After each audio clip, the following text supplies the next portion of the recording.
चाणक्य की आवाज news channel पर मैं भानवी मिश्रा। तिलोई क्षेत्र में आज तक नहीं हुई ऐसी भव्य कथा। भक्ति के रंग में रंगा साकेत धाम, देखिए विशेष रिपोर्ट में। सनातन संस्कृति का भव्य और ऐतिहासिक महासंगम। अमेठी के तिलोई विधानसभा क्षेत्र स्थित पेड़िया के साकेत धाम में आयोजित श्रीमद् भागवत कथा में श्रद्धालुओं का भारी जनसैलाब उमड़ पड़ा है। क्षेत्रवासी कह रहे हैं कि तिलोई के इतिहास में आज तक इतनी दिव्य कथा का आयोजन नहीं हुआ। अंतर्राष्ट्रीय कथावाचक पूज्य इंद्रेश कौशिक जी महाराज अपने ओजस्वी प्रवचनों से सभी को भक्ति रस से सराबोर कर रहे हैं। इस ऐतिहासिक आयोजन को सफल और भव्य बनाने में समाज सेवी व दानवीर सुरेश सिंह एडवोकेट का अथक परिश्रम और अटूट संकल्प दिखाई दे रहा है। कथा के 7वें दिन मुंबई के प्रसिद्ध हीरा व्यवसाय आनंद पांडेय जी सहित कई गणमान्य हस्तियों ने साकेत धाम पहुंचकर कथा का रसास्वादन किया। देखिए हमारी यह खास ग्राउंड रिपोर्ट। अमेठी से ब्यूरो चीफ राजशेखर मिश्रा की। मोबाइल का जमाना सब मिट गया। पहले घर में जब कोई उत्सव होता था तो हम कार्ड लेकर के दूसरे के दरवाजे तक जाते थे और जब जाकर के कार्ड उसको देते थे ना तो उस कार्ड से, उस पत्रिका से उसकी सुगंध आया करती थी। आज व्हाट्सएप पे भेज दिया, कोई मरता था दरवाजे तक श्रद्धांजलि लेने जाते थे। आज फेसबुक, ट्विटर, व्हाट्सएप पे ईश्वर अपने चरणों में स्थान दे विनम्र श्रद्धांजलि। पहले शाम को बेटा बाप के पास में बैठता था, बेटी माँ के पास में बैठती थी, सद्ज्ञान मिला करते थे, सुंदर शिक्षाएं मिला करती थी। लेकिन आज बेटा अपने कमरे में, पिता अपने कमरे में, पिता व्हाट्सएप पे मार देता, मारने की इमोजी बना दिया और बेटा व्हाट्सएप पे रोने की इमोजी बना के रो लेता है, बाप ने मारा, रो रहा। ऐसी संस्कृति के समूह जो बनोगे लेकिन मिटना ही तुम्हारे भाग्य में लिखा जाएगा, हो मिटना लिखा जाएगा। पहले चिट्ठियां आती थी, कोई सैनिक जो सीमा पर होता था जब पत्रिका लिख करके भेजता था, चिट्ठी लिख करके भेजता था, गांव के बीच में चिट्ठी खोली जाती थी, गांव के लोग एकत्र हुआ करते थे। अगर किसी ने पूछा क्या है, कुछ आया है क्या, तो उस घर की माता बड़ी तेजी से चित्कार करके बोलती थी, जगाने आए हैं, एक सुधर जाए बस, हमें एक को जगा दे बस, एक सुधरे और इस कथा को श्रवण करने के बाद आपको जीवन जीना आ जाए। एक पिता का पुत्र के प्रति मर्यादा क्या है, एक पुत्र का दायित्व क्या है, एक माँ का कर्तव्य क्या है, एक गुरु की गुरुता क्या है, शिष्य की शिष्यता क्या है, ये समझ में आ जाए, हो गई कथा। उठना बैठना, खाना पीना, चलना फिरना, बोलना आ जाए, हो गई कथा। हो हमारे हृदय से द्वंद्व मिट जाए, हमारे शरीर से पाप स्वच्छ हो जाए, पाप मिट जाए, हम अमिट हो जाए, हो गई कथा। यही तो कथा है। और है क्या कथा? जिसको सुनने के बाद मर जाए मन की व्यथा, वही तो है वास्तव में कोई कथा। जिसको सुनने के बाद व्यथाएं भग जाए, वही कथाएं हुआ करती हैं, वही कथा है। तो आज हम सब लोग अपनी वाणी को यहाँ पर बड़े भाव के साथ में विश्राम करेंगे, लेकिन विश्राम करते करते निवेदन करते हुए जाएं, जग करके बैठ जाओ। अब केवल 2 मिनट हम बोलेंगे, हो केवल 2 मिनट बोलेंगे बस। हाँ, जग जाओ। चलते चलते फिर से एक ही भी नहीं कर रहे हैं कि जग जाओ, अभी समय है, जगो। चारों तरफ से काल, चारों तरफ से आपके शत्रु मुख को फैलाए बैठे हैं, आपको मिटाने की टोह खोज रहे हैं। और अगर आप ऐसे सोते रह गए, आपकी बेटियां ऐसे भ्रमित होती रह गई, आपकी बेटियां अपने तन को अंग प्रदर्शन के रूप में आत्मसात करके सड़कों पर घूमती रह गई, तब आपके मां भारती के ऊपर कलंक लगने से कोई नहीं रोक पाएगा। हो इसलिए भारत की माताओं, भारत की बेटियां, भारत के नौजवान जो यहाँ पर बैठे हैं, इस कथा से सीख लेकर के जाए। ये कथा मर्यादा की कथा है। कल से आपको मर्यादा में जीवन जीना आ जाए, बस हो गई कथा। कल से आप मर्यादा सीख जाओ, हो गई कथा। हाँ, मंदिर जाना सीख जाओ। आपके घर का छोटा बच्चा मंदिर जाना सीख जाए, हो गई कथा। वो मस्तक पर चंदन लगाना सीख जाए, हाथ में कलावा बांधना सीख जाए, यज्ञोपवीत पहनना सीख जाए, चोटी रखना सीख जाए, हो गई कथा। यही तो कथा है। हमें दूसरे धर्म से लड़ने की आवश्यकता नहीं है, अपने धर्म को सुदृढ़ करने की आवश्यकता है। दूसरे धर्म को काटने, मारने की, भगाने की आवश्यकता नहीं है, अपने धर्म को मजबूत कर लेने की आवश्यकता है। हमारा धर्म मजबूत हो जाए, हमारे भारत की बेटियां सनातनी घर में रह जाएं, भारत के पुत्र अपने माँ बाप को छोड़ करके कुमार्य के पथ पर न जाएं, हो गई कथा। यही कथा है। और आज यहीं पर अपनी वाणी को हम लोग मिलकर के विश्राम दे रहे हैं। सुरेश जी ने जो त्याग किया है, इस कथा को आयोजित करके उन्होंने जो एक अमिट योगदान दिया है, और आप सबों ने बैठ करके इसको जो आत्मसात किया है, ये वास्तव में एक स्वर्णिम अक्षरों में अंकित की जाएगी। हो इस क्षेत्र के लिए एक इतिहास है, ये इस क्षेत्र के लिए इतिहास है। इतने व्यस्त समय में और उसके बाद में दूर दूर तक गांव होने के बाद आप लोग जो आकर के यहाँ बैठ जाते हो, ये वास्तव में हम इसके लिए आप सबों का साधुवाद, एक बार अपने लिए आप ताली बजा लो। अपने लिए बजा लो। हाँ, कभी कभी अपने लिए बजाना पड़ता है। हाँ, तो जो योगदान हमारे सुरेश जी को आप लोगों ने दिया है, जिस प्रकार से इस कथा को आप लोगों ने संबली बना करके एक सबल और एक निर्मल और उसके साथ ही साथ सफल कथा का स्वरूप प्रदान किया है, इसके लिए व्यासपीठ आपकी आभारी है। हमारी व्यास गद्दी से हो सकता है कुछ ऐसे मर्म वचन निकल गए हों जो आपको चुभ गए हों। हाँ, क्योंकि सत्य हमेशा कड़वा होता है। अगर मरीज को सही करना है तो दवा हमेशा कड़वी हुआ करती है। तो अगर हम कुछ कटु बोल गए हो ना, तो यहाँ से क्षमा तो नहीं मांग सकते, क्योंकि विश्व की सर्वोच्च गद्दी है। यहाँ से बैठ करके क्षमा याचना तो नहीं करेंगे, लेकिन एक निवेदन अवश्य करेंगे कि हमें आप अपना बालक समझ करके भूल जाइएगा। हाँ, जान करके ना बोले होंगे हो, आपको सुधारने के लिए हमने बोल दिया होगा। हाँ, सुधारने के लिए। हमारे सुरेश जी से अगर कोई त्रुटि हो गई होगी, किसी के भगत में, आतिथ्य सत्कार में, मंच पर आने में, किसी को ना देख पाए हो, ना बुला पाए हो, पास में ना जा पाए हो, तो उनके तरफ से हम क्षमा प्रार्थी हैं। उनके तरफ से आपसे हम क्षमा याचना करते हैं। उनके उस अपराध को आप लोग विसार देना। हाँ, और बार बार ऐसे समय आता रहे, बार बार हम लोग आकर के बैठते रहे। ये कथा खत्म नहीं होती, याद रखना, विश्राम लेती है, ये कभी खत्म होती ही नहीं है। ये केवल विश्राम घाट पर जाती है बस। हरि अनंत हरि कथा अनंता, कहाई सुनई बहुविध सब संता। सारे संत अपने मनोभाव से इसको गाते हैं। और हरि का तो कोई छोर है, लेकिन कथा अनंता, इसकी कोई छोर नहीं है, कोई छोर है ही नहीं। हम गाते चले जाएंगे, बढ़ती चली जाती है, हम गाते जाएंगे, बढ़ती चली जाती है।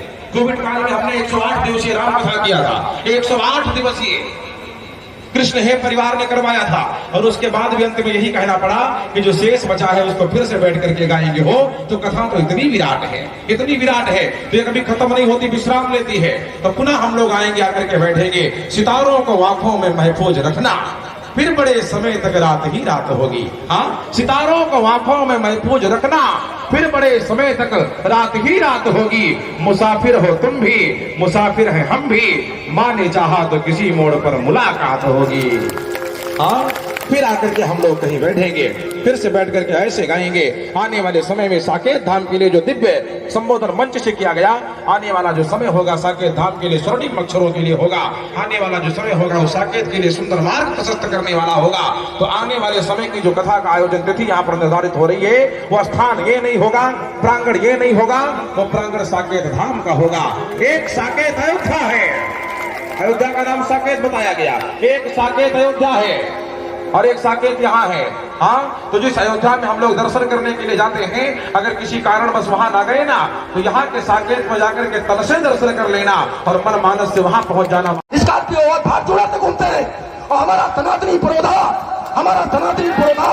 अगर साधन ठीक रहे तो मैं अपनी संपत्ति निछावर कर दूंगा और चेतक में फार्चूनर में हवाई जहाज दूंगा और सारी हम नहीं हमारी टीम रहेगी। और ये साले ठोक के तुम्हारे पैसे से फार्चूनर पे चलते हैं, तुम्हें शर्म आनी चाहिए। कल से आप मजार जाना बंद कर दो या फिर कथाओं में आना बंद कर दो। अगली कथा कराऊंगा और कोई मजार हिंदू मजार जाने वाला आया तो उसको लाठी डंडों से खेता जाएगा। मजार जाना बंद हो, मजार में दान करना बंद हो। और अगर कोई मजार जाने वाला मंदिरों पे मिले तो उसको लाठियों से कूटो। मेरे दोस्तों, जितनी क्षमता होगी मैं तेरे साथ रहूंगा, अपने भाइयों के साथ रहूंगा। मजार वाले फार्चूनर पे और मोटरसाइकिल पे चले, मैं बर्दाश्त नहीं होगा, कतई बर्दाश्त नहीं होगा। हमारी सारी टीम हमारे साथ रहेगी और हम ये करके दिखाएंगे। अगर आप राम को मानते हैं तो आप सिर्फ राम के साथ रहिए, दो के साथ रहना उचित नहीं। अरे मर गए हमारे महापुरुष, आप भगवान बुद्ध को पूछिए, आप काशीराम को पूजिए, आप जाकर के किसी को पूजिए, आप जिसको पूजना चाहे लक्ष्मीबाई को पूजिए। मजार पूछते हो जो नहाता नहीं था हफ्ते 10 दिन, मर गया, पेड़ से गिर के मर गया, वो मर्द शहीद हो गए।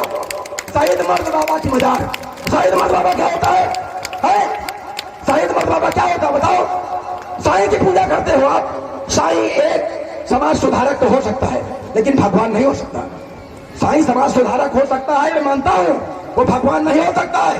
साईं की पूजा बंद करो, मजारों की पूजा बंद करो और मजार पे जाना तो मंदिरों में अपना अपवित्र सब शरीर लेके मत आना। मैंने चेतक जो हमारी टीम ने दिया उसके लिए धन्यवाद है, बड़ा धन्यवाद ज्ञापित कर रहा हूं आप सबका। बड़ा शंकर भगवान की बहुत बहुत साधुवाद भैया सुरेश सिंह जी को। आपने जो बात कही सही कही। हम अपने धर्म को पीछे छोड़ रहे हैं और परायों का धर्म अपनाने की कोशिश कर रहे हैं। शर्म आनी चाहिए। ये हमारे लिए लानत की बात है। जो हिंदू हित की बात करेगा वही देश पर राज करेगा, जो राम का नहीं वो किसी काम का नहीं, ऐसे लोगों की कोई आवश्यकता नहीं है। एक म्यान में दो तलवारें नहीं रहती। ऐसे लोग जो मजार भी पूछते हैं, मंदिर भी पूछते हैं, ना तो मंदिर के हैं ना मजार के हैं, दोगले लोगों की कोई आवश्यकता नहीं है। और समय बहुत हो चुका है, मैं तुरंत चाहूंगा मंचस्थ जो महान भाव हैं कृपया नीचे स्थान ग्रहण कर लें, और जो बंधु हमारे श्रेष्ठ जन नीचे श्रोता दीर्घा में बैठे हैं वो आएंगे, उनका भी यहाँ से सम्मान होना है। हम आहुत करेंगे, कुछ लोगों को सम्मान करना है व्यासपीठ पे उपस्थित महान भावों का, वो मंच पर आएंगे। जगाने आए हैं, एक सुधर जाए बस, हम एक को जगा दे बस, एक सुधरे और इस कथा को श्रवण करने के बाद आपको जीवन जीना आ जाए। एक पिता का पुत्र के प्रति मर्यादा क्या है, एक पुत्र का दायित्व क्या है, एक माँ का कर्तव्य क्या है, एक गुरु की गुरुता क्या है, शिष्य की शिष्यता क्या है, ये समझ में आ जाए, हो गई कथा। उठना बैठना खाना पीना चलना फिरना बोलना आ जाए, हो गई कथा। हो हमारे हृदय से द्वंद्व मिट जाए, हमारे शरीर से पाप स्वच्छ हो जाए, पाप मिट जाए, हम अमिट हो जाए, हो गई कथा। यही तो कथा है। और है क्या कथा? जिसको सुनने के बाद मर जाए मन की व्यथा, वही तो है वास्तव में कोई कथा। जिसको सुनने के बाद व्यथाएं भग जाए, वही कथाएं हुआ करती हैं, वही कथा है। तो आज हम सब लोग अपनी वाणी को यहाँ पर बड़े भाव के साथ में विश्राम करेंगे, लेकिन विश्राम करते करते निवेदन करते हुए जाएं, जग करके बैठ जाओ। अब केवल 2 मिनट हम बोलेंगे, हो केवल 2 मिनट बोलेंगे बस। हाँ, जग जाओ। चलते चलते फिर से एक ही भी नहीं कर रहे हैं कि जग जाओ, अभी समय है, जगो। चारों तरफ से काल, चारों तरफ से आपके शत्रु मुख को फैलाए बैठे हैं, आपको मिटाने की टोह खोज रहे हैं। और अगर आप ऐसे सोते रह गए, आपकी बेटियां ऐसे भ्रमित होती रह गईं, आपकी बेटियां अपने तन को अंग प्रदर्शन के रूप में आत्मसात करके सड़कों पे घूमती रह गईं, तब आपके मां भारती के ऊपर कलंक लगने से कोई नहीं रोक पाएगा। हो इसलिए भारत की माताओं, भारत की बेटियां, भारत के नौजवान जो यहाँ पर बैठे हैं, इस कथा से सीख लेकर के जाए। ये कथा मर्यादा की कथा है। कल से आपको मर्यादा में जीवन जीना आ जाए, बस हो गई कथा। कल से आप मर्यादा सीख जाओ, हो गई कथा। हाँ, मंदिर जाना सीख जाओ। आपके घर का छोटा बच्चा मंदिर जाना सीख जाए, हो गई कथा। वो मस्तक पर चंदन लगाना सीख जाए, हाथ में कलावा बांधना सीख जाए, यज्ञोपवीत पहनना सीख जाए, चोटी रखना सीख जाए, हो गई कथा। यही तो कथा है। हमें दूसरे धर्म से लड़ने की आवश्यकता नहीं है, अपने धर्म को सुदृढ़ करने की आवश्यकता है। दूसरे धर्म को काटने मारने की भगाने की आवश्यकता नहीं है, अपने धर्म को मजबूत कर लेने की आवश्यकता है। हमारा धर्म मजबूत हो जाए, हमारे भारत की बेटियां सनातनी घर में रह जाएं, भारत के पुत्र अपने माँ बाप को छोड़ करके कुमार्ग के पथ पर न जाएं, हो गई कथा। यही कथा है। और आज यहीं पर अपनी वाणी को हम लोग मिलकर के विश्राम दे रहे हैं। सुरेश जी ने जो त्याग किया है, इस कथा को आयोजित करके उन्होंने जो एक अमिट योगदान दिया है, और आप सबों ने बैठ करके इसको जो आत्मसात किया है, ये वास्तव में स्वर्णिम अक्षरों में अंकित की जाएगी। हो इस क्षेत्र के लिए एक इतिहास है, ये इस क्षेत्र के लिए इतिहास है। इतने व्यस्त समय में और उसके बाद में दूर दूर तक गांव होने के बाद आप लोग जो आकर के यहाँ बैठ जाते हो, ये वास्तव में हम इसके लिए आप सबों का साधुवाद एक बार अपने लिए आप ताली बजा लो, अपने लिए बजा लो। हाँ, कभी कभी अपने लिए बजाना पड़ता है। हाँ, तो जो योगदान हमारे सुरेश जी को आप लोगों ने दिया है, जिस प्रकार से इस कथा को आप लोगों ने संबली बना करके एक सबल और एक निर्मल और उसके साथ ही साथ सफल कथा का स्वरूप प्रदान किया है, इसके लिए व्यासपीठ आपकी आभारी है। हमारी व्यास गद्दी से हो सकता है कुछ ऐसे मर्म वचन निकल गए हों जो आपको चुभ गए हों। हाँ, क्योंकि सत्य हमेशा कड़वा होता है। अगर मरीज को सही करना है तो दवा हमेशा कड़वी हुआ करती है। तो अगर हम कुछ कटु बोल गए हो ना, तो यहाँ से क्षमा तो नहीं मांग सकते, क्योंकि विश्व की सर्वोच्च गति है। यहाँ से बैठ करके क्षमा याचना तो नहीं करेंगे, लेकिन एक निवेदन अवश्य करेंगे कि हमें आप अपना बालक समझ करके भूल जाइएगा। हाँ, जान करके ना बोले होंगे, हो आपको सुधारने के लिए हमने बोल दिया होगा।